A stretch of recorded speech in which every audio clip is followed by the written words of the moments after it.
आज के इस विश्लेषण में हम उस बेहद दिलचस्प ऐतिहासिक सफर को समझने वाले हैं जहां भारत में शुरुआती समुद्री व्यापार ने देखते देखते एक पूरे कॉरपोरेट उपनिवेशीकरण यानी कॉलोनाइजेशन का रूप ले लिया।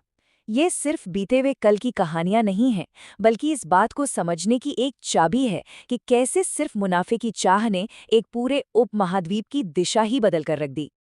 अब एक बहुत बड़ा और लाजमी सा सवाल उठता है। अगर भारत सच में इतना समृद्ध था, इतना अमीर था, तो आखिर वो मुट्ठी भर विदेशी व्यापारियों के अधीन कैसे हो गया? ये बात सोचने पर मजबूर करती है कि जिस जमीन के पास दुनिया की दौलत का इतना बड़ा हिस्सा था, वहां ऐसा क्या हुआ? खैर, इस सवाल का जवाब किसी एक घटना में नहीं, बल्कि एक बहुत ही सुनियोजित प्रक्रिया में छिपा है। और इसीलिए इस पूरे ताने बाने को सुलझाने के लिए हम इस सफर को 4 अहम पड़ावों में बांट कर देखेंगे। पहला, उपनिवेशीकरण का आरंभ। दूसरा, पुर्तगालियों का आगमन। तीसरा, डच और ब्रिटिश कंपनियां। और आखिर में विजय की शुरुआत। तो आइए शुरुआत करते हैं पहले भाग से, यानी उपनिवेशीकरण का आरंभ और भारत की प्रारंभिक समृद्धि।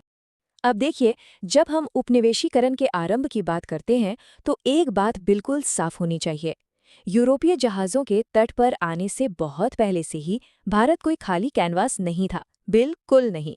ये तो अपार धन संपदा का एक ऐसा क्षेत्र था जिसका वैश्विक व्यापार पर बहुत गहरा प्रभाव था। ये एक इंतहा दर्जे की विकसित व्यापारिक महाशक्ति थी, और सच कहूं तो यही वो चुंबक थी जिसने इन विदेशी शक्तियों को इतनी दूर से अपनी ओर खींचा। चलिए अब आगे बढ़ते हैं अपने दूसरे भाग की तरफ, पुर्तगालियों का आगमन और वास्को डी गामा की यात्रा। 15वीं सदी के आखिर में, जब समुद्री अन्वेषण अपने उरूज पर था और लोग नए रास्ते खोज रहे थे, तब आता है साल 1498। वास्को डी गामा ने भारत में कदम रखा। ये कोई छोटी मोटी घटना नहीं थी, बल्कि एक ऐतिहासिक मोड़ था। इस एक कामयाब सफर ने यूरोपीय समुद्री व्यापार के लिए जैसे एक बड़ा दरवाजा खोल दिया। नतीजा क्या हुआ? 16वीं सदी आते आते पुर्तगालियों ने यहाँ के समुद्री व्यापार पर अपना एक मजबूत प्रभुत्व स्थापित कर लिया।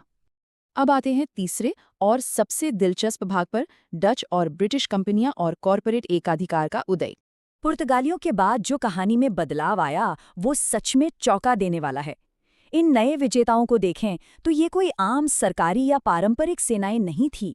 ये दरअसल मुनाफे की भूखी विशाल कॉरपोरेट मोनोपोली थीं, जैसे कि ईस्ट इंडिया कंपनी।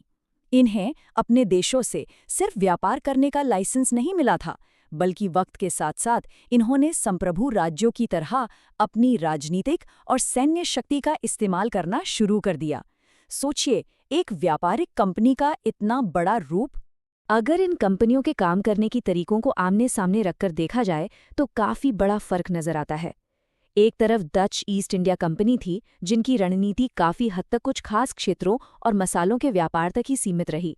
लेकिन दूसरी तरफ ब्रिटिश ईस्ट इंडिया कंपनी का रवैया बिल्कुल अलग था।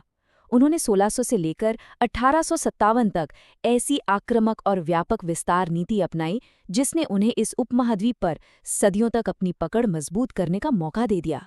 उनकी ये रणनीति बिल्कुल व्यवस्थित तरीके से चल रही थी। सबसे पहले उन्होंने छोटे छोटे कॉरपोरेट ठिकाने बनाए, फिर समुद्री व्यापार मार्गों पर अपना एकाधिकार जमा लिया।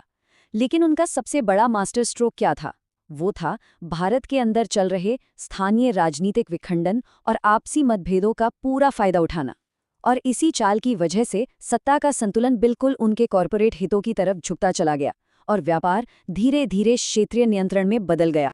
और यहाँ से शुरू होता है हमारा चौथा और आखिरी पड़ाव, विजय की शुरुआत, व्यापार से साम्राज्य तक का सफर।